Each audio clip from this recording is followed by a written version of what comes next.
नमस्कार मित्रों, आप सभी का हमारे चैनल कृष्ण वाणी में स्वागत है। आज हम श्रीमद् भगवद गीता अध्याय 8वां श्लोक 6 से लेकर 10वां श्लोक तक भगवत प्राप्ति का अर्थ, अनुवाद और व्याख्या विस्तार से जानेंगे। उससे पहले अगर आपने हमारे चैनल को सब्सक्राइब नहीं किया है तो तुरंत सब्सक्राइब कर लीजिए ताकि आपको ऐसी ही नई ज्ञानवर्धक और प्रेरणादायक वीडियो सबसे पहले मिलती रहे। और वीडियो को लाइक कीजिए और कमेंट में जय श्री राधे कृष्ण अवश्य लिखें ताकि श्री कृष्ण की कृपा आप सभी पर हमेशा बनी रहे। तो चलिए इस महत्वपूर्ण ज्ञानमय यात्रा की ओर आगे बढ़ते हैं। श्लोक 6।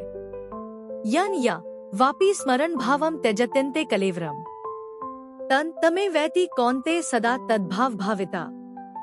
भावार्थ, हे कुंती पुत्र, शरीर त्यागते समय मनुष्य जिस जिस भाव का स्मरण करता है वह उस भाव को निश्चित रूप से प्राप्त होता है। तात्पर्य, यहाँ पर मृत्यु के समय अपना स्वभाव बदलने की विधि का वर्णन है। जो व्यक्ति अंत समय कृष्ण का चिंतन करते हुए शरीर त्याग करता है उसे परमेश्वर का दिव्य स्वभाव प्राप्त होता है। किंतु यह सत्य नहीं है कि यदि कोई मृत्यु के समय कृष्ण के अतिरिक्त और कुछ सोचता है तो उसे भी दिव्य अवस्था प्राप्त होती है। हमें इस बात पर विशेष ध्यान देना चाहिए। तो फिर कोई मन की सही अवस्था में किस प्रकार मरे?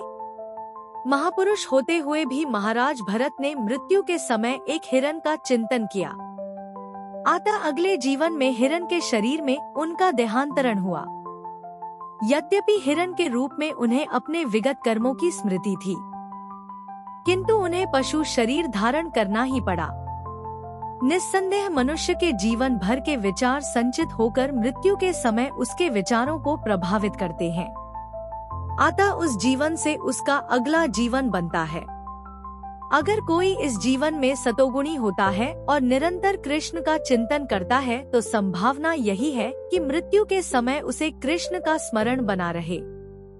इससे उसे कृष्ण के दिव्य स्वभाव को प्राप्त करने में सहायता मिलेगी। यदि कोई दिव्य रूप से कृष्ण की सेवा में लीन रहता है तो उसका अगला शरीर दिव्य आध्यात्मिक ही होगा, भौतिक नहीं। अतः जीवन के अंत समय अपने स्वभाव को सफलतापूर्वक बदलने के लिए हरे कृष्ण कृष्ण कृष्ण हरे हरे, हरे राम राम हरे हरे का जप सर्वश्रेष्ठ विधि है। श्लोक 7। तस्मात् सर्वेषु कालेषु मामनुस्मर युध्य च मय्यर्पितमनो बुद्धिर्मामेवैष्यस्य संशयः।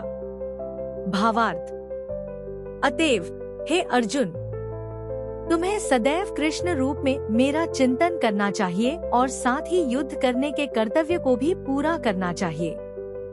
अपने कर्मों को मुझे समर्पित करके तथा अपने मन एवं बुद्धि को मुझ में स्थिर करके तुम निश्चित रूप से मुझे प्राप्त कर सकोगे। तात्पर्य, अर्जुन को दिया गया यह उपदेश भौतिक कार्यों में व्यस्त रहने वाले समस्त व्यक्तियों के लिए बड़ा महत्वपूर्ण है। भगवान यह नहीं कहते कि कोई अपने कर्तव्यों को त्याग दे। मनुष्य उन्हें करते हुए साथ साथ हरे कृष्ण का जप करके कृष्ण का चिंतन कर सकता है। इससे मनुष्य भौतिक कलमश से मुक्त हो जाएगा और अपने मन तथा बुद्धि को कृष्ण में प्रवृत्त करेगा। कृष्ण का नाम जप करने से मनुष्य परमधाम कृष्णलोक को प्राप्त होगा, इसमें कोई संदेह नहीं है। श्लोक 8। अभ्यास योग्युक्तेन चित्सा नान्यगामिना परमं पुरुषं दिव्य याति पार्थानुचिंतयन्। भावार्थ, हे पार्थ, जो व्यक्ति मेरा स्मरण करने में अपना मन निरंतर लगाए रखकर अविचलित भाव से भगवान के रूप में मेरा ध्यान करता है वह मुझको अवश्य ही प्राप्त होता है। तात्पर्य, इस श्लोक में भगवान कृष्ण अपने स्मरण किए जाने की महत्ता पर बल देते हैं।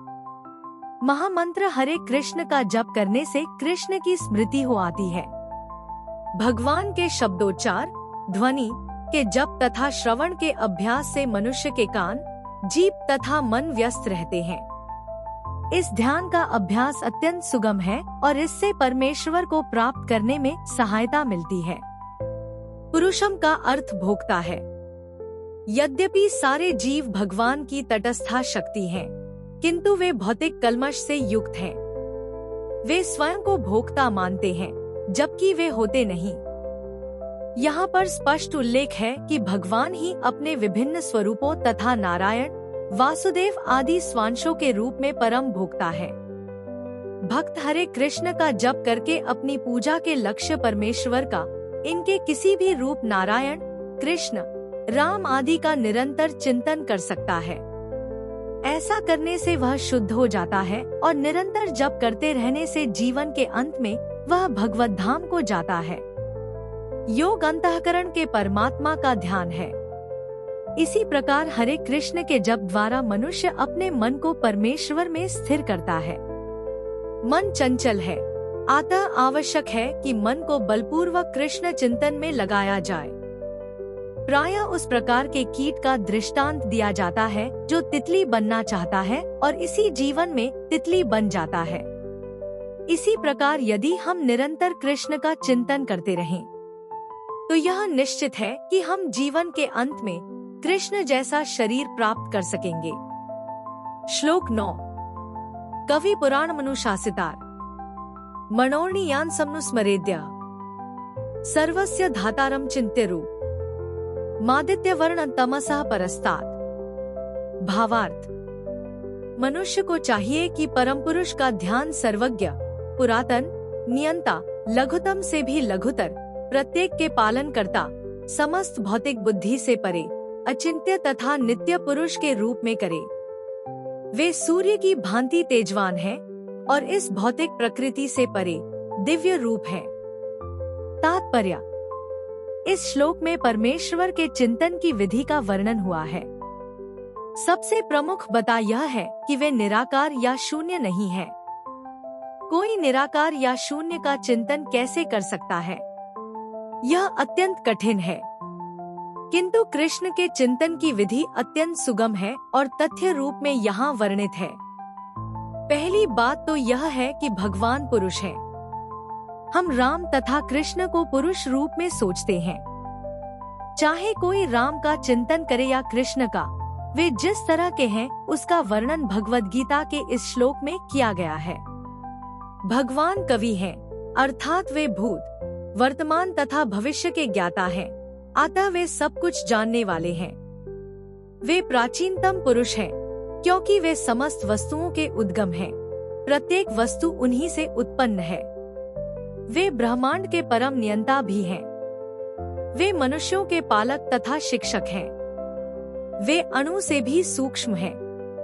जीवात्मा बाल के अग्रभाग के 10,000वें अंश के बराबर है, किंतु भगवान अचिंत्य रूप से इतने लघु हैं कि वे इस अणु के भी हृदय में प्रविष्ट रहते हैं। इसलिए वे लघुतम से भी लघुतर कहलाते हैं।